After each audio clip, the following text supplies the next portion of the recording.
peculiar memories are. In 2005, my parents and I went to Andalusia, the southernmost part of Spain. It was the last summer holiday we would go on as a family. The hotel we stayed at was luxurious, especially compared to the camping trips we usually took. I remember spending my days at the poolside, taking long walks at the beach, collecting shells with my mother, eating seafood at a seaside restaurant, and driving through the unfamiliarly dry landscape to see Sevilla, Faro, Portuguese cliffs, the unfamiliar sounds of cicadas and the nearby ocean. In the evenings, we enjoyed the lush hotel buffet, and my father sometimes allowed me to take watered-down sips of sangria just to taste its fruitiness.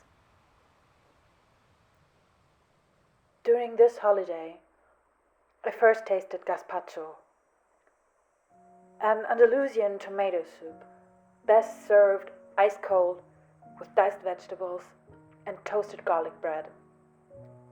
The perfect food for summer days in southern Spain, or anywhere for that matter.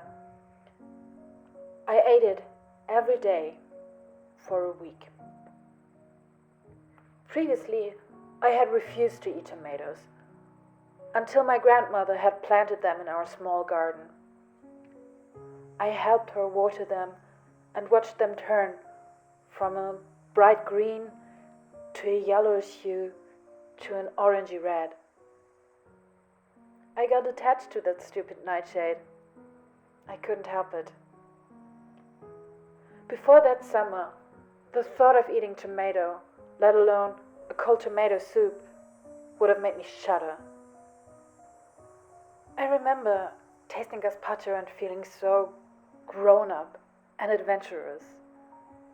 I remember thinking how cultured I would sound if I described this soup to be my favorite food to the new friends I would make at the new school I was bound to visit at the end of the summer.